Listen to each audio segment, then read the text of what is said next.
Magandang araw, CCF family! Welcome to Sunday Fast Track, where you ask real-life questions and we give you biblical truths. Ako po si Jeriel Orgasan mula sa Elevate Exalt Ministry at kasama po natin si Pastor Bong Saking upang sagutin ang inyong mga katanungan. Magandang araw po, Pastor Bong! Happy Father's Day po! Thank you. Sa daddy mo rin. Yes, thank you po. Maraming salamat po sa inyo pong mensahe kanina tungkol po sa sufficiency ni Jesus Christ. Para po sa unang question po natin, Pastor Bong, ano po yung pinakamatinding ebidensya na si Jesus po ay Diyos? Ayan. Ang pinakamatindi yung sinabi niya na ibibigay ko yung buhay ko at walang pwede mang kumuha nito sa akin at muli ko rin itong kukunin. So, ibig sabihin, yung kanyang muling pagkabuhay, isang katibayan na talagang siya ay Diyos. No? Kaya napurihin ng Panginoon dahil yung muling pagkabuhay na yan, bukod sa ito ay masasaliksik mo, ito rin ay mararanasan mo.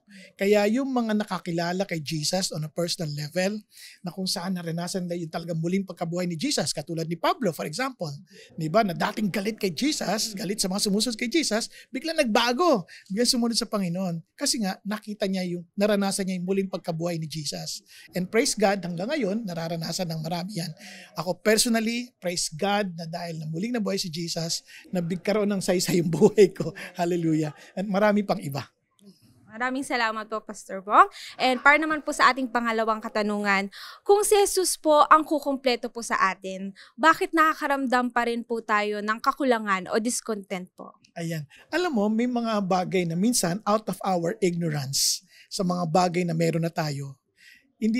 Naghahanap pa tayo ng ibang bagay kasi nga hindi tayo lumakad kasama ni Jesus na where we are to be deeply rooted sa paniniwala at sa kanya, na maging matibay at steadfast yung ating pananampalataya at talagang lagi magpasalamat dahil naniniwala tayong siya ay Diyos, hindi siya nagkakamali at ang kanyang mga desisyon ay para sa ikabubuti natin. Ngayon, naalala ko tuloy yung nagkaroon sila ng spoof ng advertisement ng Castaway. Naalala mo yung Castaway, yung FedEx, di ba, na nalagay na crash, tapos yung mama, si Tom Hanks.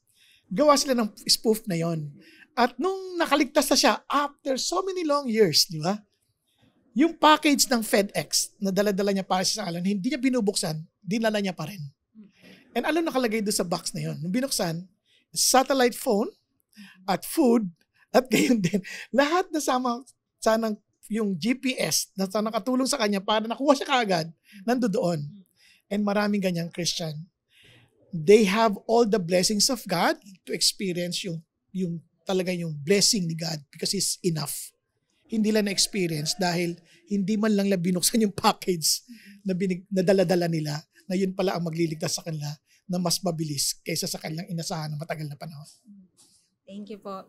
And para naman po sa ating huling katanungan, Pastor, bilang isang ama po, dahil nagdiriwang po tayo ngayon ng Father's Day, di ba po?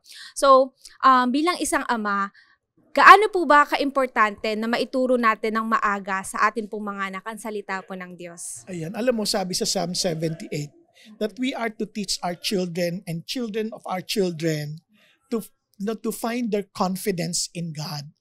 Isipin nyo, alam nyo, kung hindi ko nakilala si Jesus, walang saysay yung buhay ko. And I praise God na dahil kay Jesus, gusto ko rin makita ng mga anak ko yung ganda ng binigay ni Jesus na buhay. He came not to destroy us, but to give us an abundant life.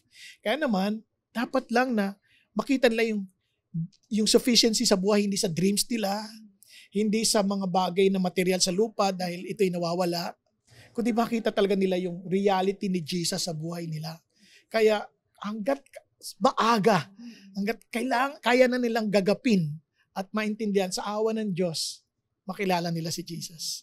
Yun po. Maraming salamat po, Pastor Bong, sa pagsagot po na aming mga katanungan. At bago po tayo magtapos, tayo po ay nasa kalahati na ng taon at panahon na naman po para tayo magsama-sama bilang isang simbahan for our prayer and fasting. Ang tema po natin ngayong taon ay Undefeated, the Victorious Prayer Life. Mark your calendar sa July 3 to 6 na po yan, Miyerkules hanggang Sabado. Magkakaroon po tayo ng face-to-face prayer time dito po sa CCF Main or any CCF satellites na malapit po sa inyo. And that's it for CCF Sunday Fast Track. God bless everyone.